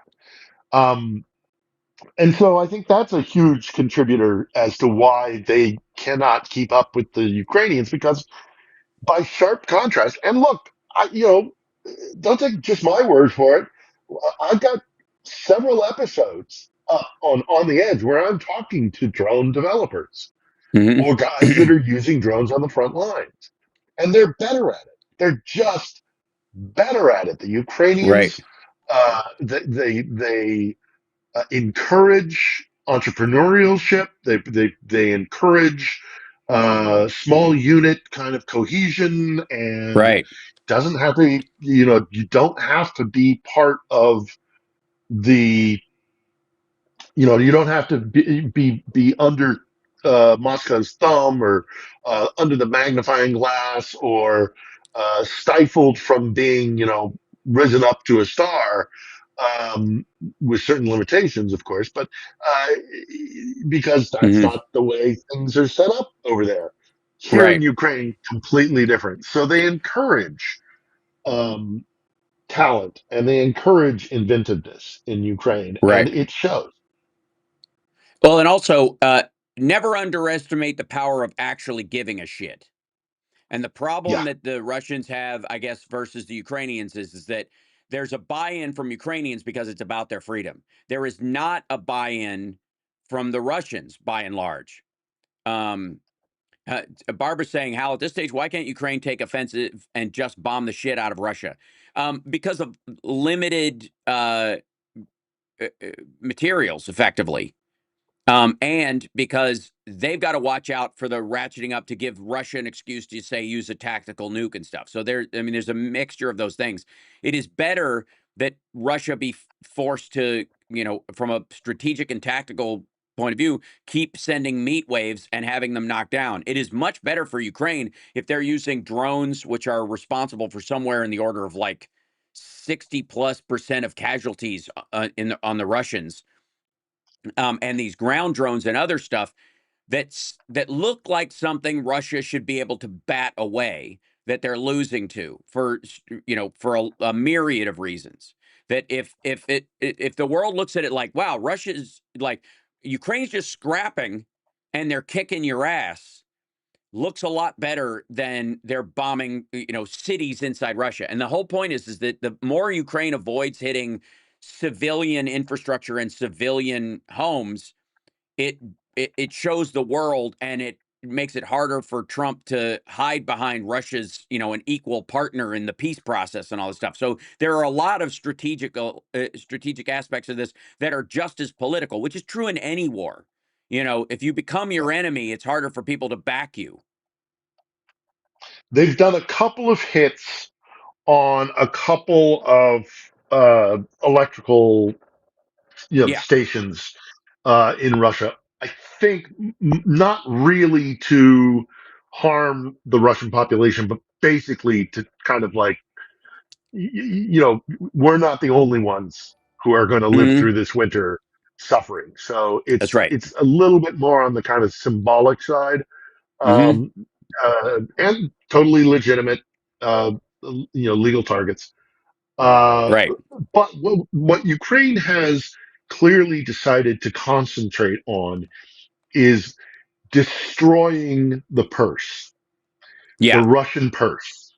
And Yeah. that is their fossil fuel industry. Hmm.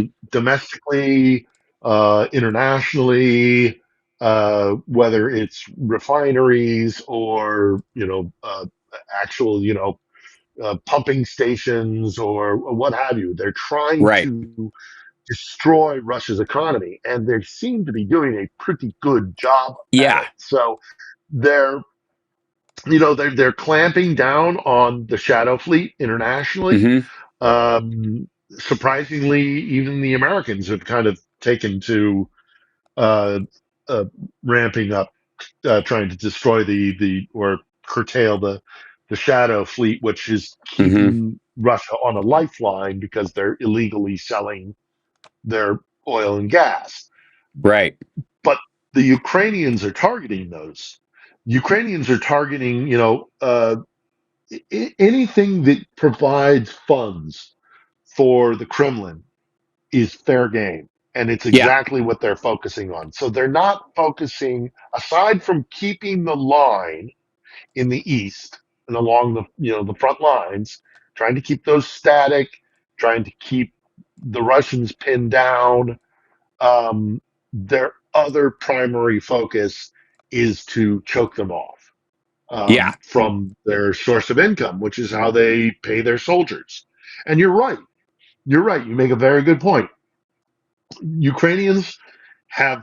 I was just at this meeting with this guy who's a electrical engineer, but he wears all sorts of different hats, and he's a entrepreneur and does a Hmm. lot of fundraising and aid work and stuff. So we had an interesting conversation, and he himself mentioned this to me just today, was the Hmm. fact that we're you cannot win against a population that is determined to fight no matter what. Right.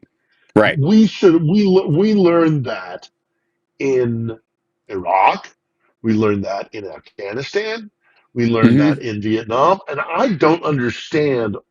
One of the things that really pisses me off, Hmm. and what I don't understand, is those who think that Russia is an inevitability just because Hmm. they're big and Right. they're supposedly powerful and all the rest of it. Well, so were we in Iraq and in Afghanistan and in Vietnam. And how did that go?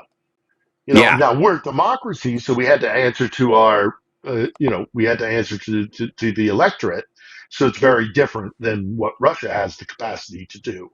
Hmm. But what my the guy I met with today was the point he was making was they don't have skin in the game. All they've got is soldiers that are being paid, and they don't Right. really want to. They don't want to fight. But Mm-mm. the Ukrainians, and I was Want to just going to say the live. Ukrainians want to fight. They don't want to fight. Nobody Yeah. wants this war to end more than the Ukrainians. But the Ukrainians are willing to die for their Hmm. country, and they are unified, and they are determined. And I mean, we haven't even gotten, those who say that Russia is an inevitability. They fight for months over a little town like Chasiv Yar out in the east, which is built for like Hmm. 60,000 people. What are they going to do when they start hitting industrialized cities that are built for hundreds of thousands, if not millions of people? Right. It's going to take them months, if not years, to try and conquer these things. And then let's say that they do, which they're not going to. But let's Hmm. say in this fanciful world that that the tankies love to talk about, the Tucker Carlsons of the world, that you might as well super peace because it's an inevitability. I make the point of, like, they fight for little towns. They haven't even gotten to the big towns yet. It's going to be a massive grind. They're going to lose hundreds of thousands of people. It's just going to take months, if not, well, not months. It's going to take years for them to grind through these cities, at least 2 years. Right. Um, if something unexpected doesn't happen. Um, but this idea that they're an inevitability is just 100% wrong. And the Ukrainians see it. The Hmm. Ukrainians aren't going to give up. And even if the terrible thing the scenario I just envisioned, if they were able to break through the industrialized defensive lines in the east, they haven't even gotten to the insurgency or the guerrilla war that's going to happen. Hmm. And the Ukrainians are just not going to stop fighting because, well, I mean, that's it for them. Yeah. Then there is no more They Ukraine. have to, right? Also, can I show you this real quick? This is the guy I've been referencing. There Yeah, was a video it posted. This is an African soldier who was it was basically like paid to come up and fight for Russia, and then found himself basically without a passport and the ability to leave. That's an anti-tank mine strapped to his chest, attached to his like.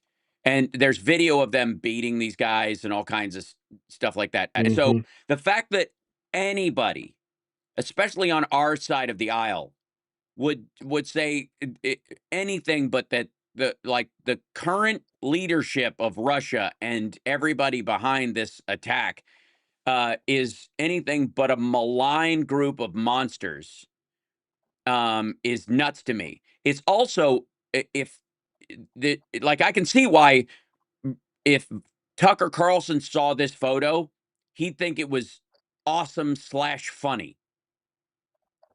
Right? yeah, He what's wrong with just making suicide bombers out of African soldiers that you BS'd into thinking they could get a paid job going to war for somebody, and you're right. I You're mean, right. and I'm God, sure that's they think, disgusting. yeah, I'm sure they think this is I can hilarious. hear that stupid cackle of his, Yeah. over Well, what this. are you going to use it for? What are you going to, that's yeah. This is what I was talking about, and this. And It, every time, by the way, every time we bring up Tucker, ugh, which I'm loath to do, but right? I always love to point out, and given the opportunity, I'll point it out again. Um, his big trip to Russia, where he sat Yeah. down with her and all the big, big, big, big, big thing.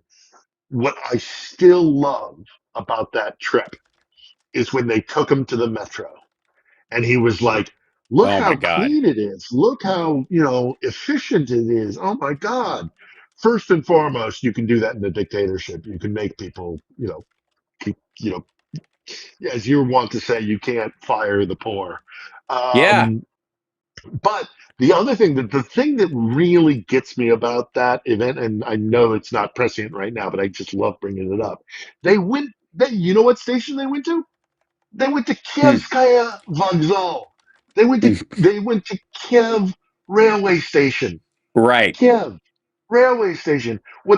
There's a couple of train stations and metros and subways in Moscow that have themes, and one of them is the different, like, republics of the former Soviet Union. So you have a Belarusian, station. You have the Baltics, but they took him specifically to Kiev metro station, Hmm. which is filled with iconography, which he had no idea about. And he Right. does a piece to camera talking about how wonderful and clean. And, oh, Hmm. wow, look at this great metro station. He's sitting in front of a mural that depicts Russians as a superior race to Ukrainians. Right. It depicts these Bolshevik, these beautiful, handsome, strong, strapping Russian Bolshevik soldiers liberating the Soviet Ukrainian Republic, and these Hmm. poor little country bumpkins who are, looking up in idolatry towards the Ugh. great big Slavic, savior that's come to, and Yeah. he had no idea. He had no idea he was standing in front of a mural that Okay. basically said I think you're Ukraine is a right. shitty little nothing. I think you're right, but I also think that there's that Tucker Carlson is the kind of person who would subtly stand in front of that without bringing it up Mm, as a wink and a nod to the racists in our country and around the world that this appeals to. yeah. I absolutely think that. Oh, it's Yeah. entirely possible, but I think the more likely thing is he had a fixer. Hmm. A representative of the Russian Oh yeah, government a with handler. Yeah. him that said, a handler that said, "Hey, this is one of our favorite murals. Why don't you do it in front of this?" And he Hmm. just, okay, sure. Not knowing. I mean, the mural is incredibly offensive. Right. It is if you're a Ukrainian and you're looking at Tucker Carlson in front of this damn mural and him praising the metro station and Jesus not even Christ. realizing that you are in an imperialist named metro station. Right. I mean, it would be.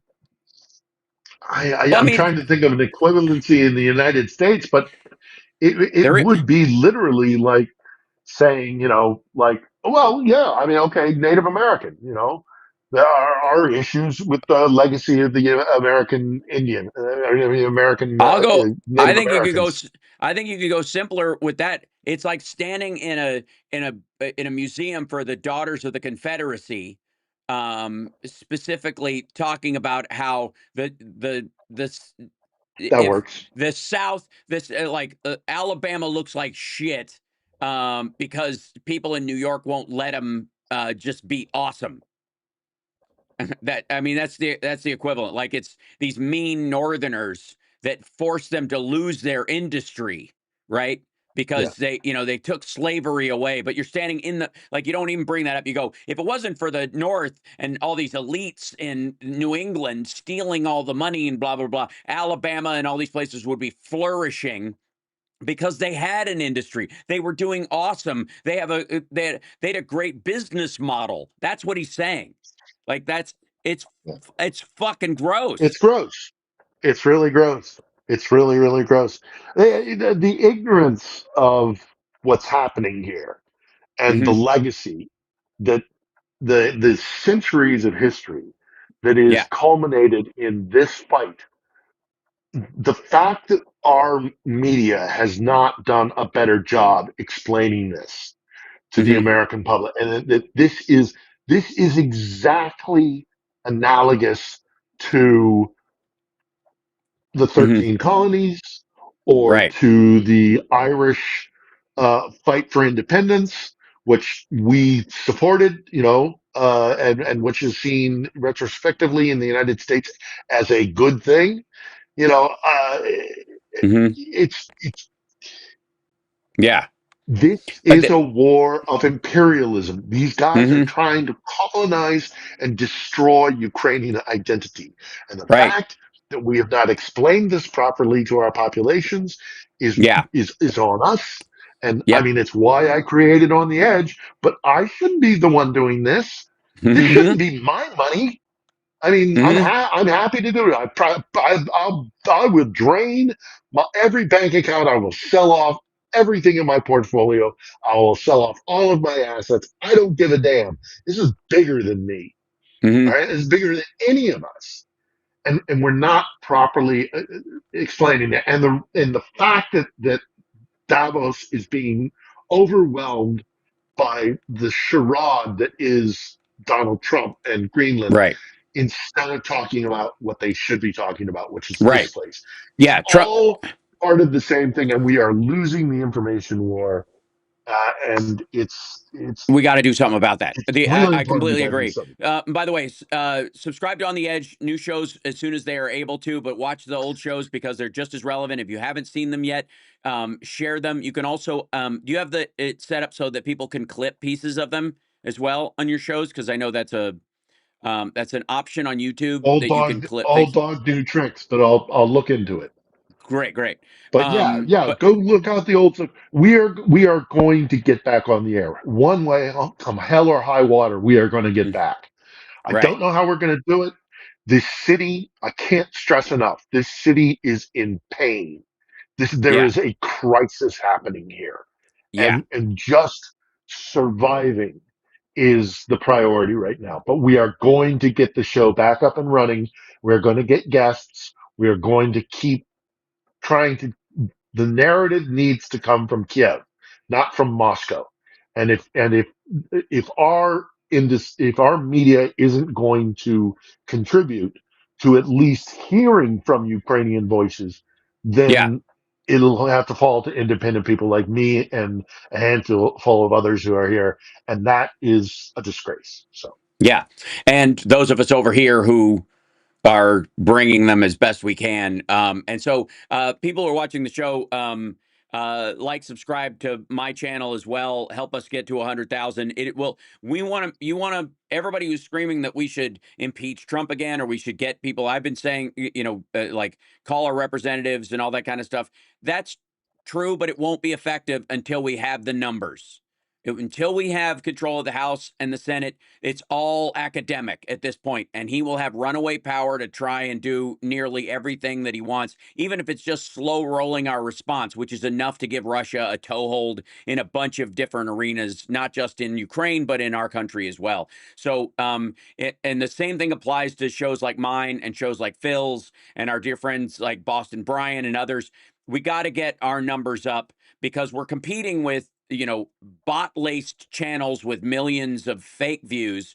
And we need the real people who really watch the show to subscribe and help us push the show around because, and also to get it in front of the right people. So if we've said something today that you find particularly important or you find missing in the discourse, do me a favor, clip it and share it with people in the mainstream media that you do know and respect and like, whether it's Deadline White House, whether it's Rachel Maddow, whether it's people on CNN who seem to be understanding it, or whoever, even if it's, and share it with people on Fox who have the garbage alt take, who need to hear this debate so they don't just get to have that one talking point bouncing around in their head. I would rather slow their roll by them having to deal with the truth, which absolutely puts a hitch in their step. If it doesn't stop them, it keeps them from thinking this is an unopposed idea in their head. So share the show and share the stuff that we're talking about, both here when I have Phil on in midweek when we can swear,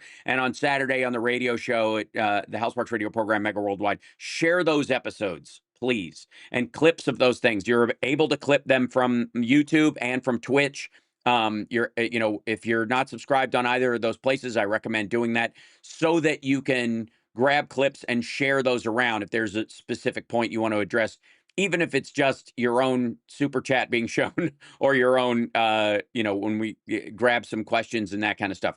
It's incredibly helpful and it's necessary because, the uh, all the screaming that Dim Pool did attacking Ukraine, with such ferocity, as if they attacked Russia, as if they fucking started this, we now know was a paid effort by Russia through tenant media to him. They are bought and paid for. Everything they say about the mhm. mainstream media and the legacy media, they do in spades for cash under the table. There is not this coordinated liberal media that they're fighting back against all the time. There is a base liberal media that has to chase the laser pointer because there's just too many stories and not enough hours in the day, even with 24-hour news. The reality is that the people who are casting those aspersions are participants in exactly the kind of system they claim exists in mainstream. There is an element of, we need to get Phil on MS Now. We need to get Phil on CBS News. We need to get those things talked about to remind people, because this is an important story, and it's just as engaging as any other story you would see. And all they need to have is the reason to do it. So that's got to be our renewed commitment. This year, we have to change the numbers. We have to raise the subscriber level of channels that are talking truthfully about this stuff independently. And we have to elevate those voices to the mainstream talking points, the way there's this pipeline on the right to do it. And we see it all the time, whether it's Trump directing the message that ends up on CNN and MS Now, or whether it's Fox literally getting its talking points from Tucker Carlson or from Candace Owens or from Nick Fuentes, for that matter, which they absolutely do. That's the trickle up situation of their talking points. That's on us as viewers of this show and shows like it's our responsibility to start elevating the voices that matter and that will make a difference, and that aren't just on purpose or accidentally towing the line for the Russian talking points and getting us all wound up on stuff that Trump can't do, so we can focus on what he is actually doing to coordinate with the Kremlin to do this kind of stuff, because it's a reality and it needs to happen. Phil, thank you for being on. I look forward to the next episode of On the Edge. Please stay warm if you can at all. We put in the links, and I think Mark P put it up again, the link for generators for Ukraine, which Yeah. blew past its initial number and has continued to increase, which is terrific. For me, that number should be equal to the guy who Trump flipped off. If we had that kind of reach, we would. I hope at some point Trump flips off this show or starts to bitch about me, and he will if we send his crap, back to him via this. So please help us out by sharing the show, super chats, patreon.com/housebarks, all that kind of stuff, and please subscribe to On the Edge, so that we can elevate these points, because we are ice skating uphill against this media narrative that is being directed by and large by the Kremlin through cash payments on the right, and the manipulation of the algorithm on YouTube to artificially elevate it. And that's got to stop. It's orchestrated. It's Yep, orchestrated, and we have to get organized to fight yeah, back against absolutely. an orchestrated program of information warfare. So yeah, let's That's right. all of us please spread the word, get more Yeah, subscribers, clip stuff, share, whatever. We cannot let Moscow run the narrative. We have to push back. absolutely. That's right. Thank you so much for being All on, right, Phil. bud. I look forward to I'll talking to you on talk Saturday. to you on Saturday. Okay, If there's an update about us getting back producing shows, you'll be the first one to know. I appreciate it, brother. All right, be safe. I'll let you All go. right. All right. Take care. Cheers. Bye. There he goes. Ladies and gentlemen, Philip Ittner joining us live from Kyiv. I got to say, is there another show that that has their own like live correspondent in Ukraine this regularly, that has been going this long? We've been doing this for years now to raise awareness about this and keep it on the front of people's minds, because the goal is to is to subvert the conversation and control it. And I will not let that happen. I'm going to keep having Phil on until this war is over, until he can retire to Michigan with a feeling of job well done. And he has been dedicated to this from the very beginning. He showed up in the chat just like you guys, trying to get this message out, and it has grown into him being on here, and then on Tom Hartman's show, and then his own show, but we need to get those numbers up. We need to support not only my show but his show and others like it, so that we can start competing on a level playing field with these bot farm type channels. It's hard. We're ice skating uphill here, and I need you to do it. I don't ask much and I don't ask often. As a matter of fact, I probably should ask more often. But subscribing at this point becomes less about just getting my numbers up for my channel and the message that we have here and what I talk about actually starting to make an impact this year. Actually, we start punching above our weight class in terms of what this channel is.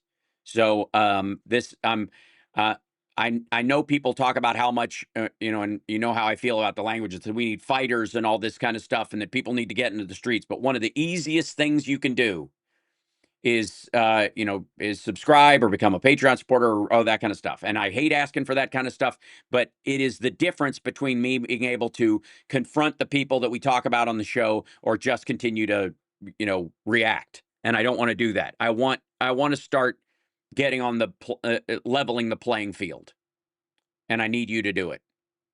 So, you know what I think I'm going to do? I'm going to make a little ad clip of me saying this little chunk of stuff, and then I'll play it during the commercial breaks on the radio show, just like 30 seconds to remind everybody how important this is, because I don't want to, hammer this too much, and I would rather be about the conversation. But reminding people works. It becomes a necessity, and so I'm gonna do it because, again, these numbers matter in a similar way to the numbers that we have in Congress and in the Senate. I hope that rings true with you guys, and I hope you will help us do that. Other than that, I have no opinion. All right, I'll let you guys go. I will see you this afternoon for House Sparks Mega Worldwide. We have obviously a lot to cover. I'm going to do bits of the Davos speech and other stuff and cover it because we have to, and not just the stuff, the little pieces that you'll see drawn, but there's a lot of other coverage being done. And part of it is one of the reasons why Trump is flooding the zone and doing all these speeches and signing all these things and giving longer and longer speeches is to fill the right wing media space with lots of him talking about how great he is, because the Epstein files are still driving the conversation in that area, and his failures in the economy and calling affordability a hoax and then saying it's solved anyways. I don't know what you people are bitching about, is his next is his second tier attack on the criticisms he's getting from his own side. So I will also continue to point out the criticisms that he is getting from the right, and the division that is actually there based on real elements like his participation in Epstein schemes and his absolute his love for that man while they were friends. And the utilitarian aspect of him distancing himself. But for Epstein being caught or called out, Trump would still be buddies with him. Trump would still be inviting him to New Year's Eve at the White House. So, but we need the numbers to do it. So there I've said it. God damn it. And I love you guys, and I will see you later on today. Take care of yourselves and take care of somebody else. And we will, let's see, where's my little thing? We're going to grow this show this year.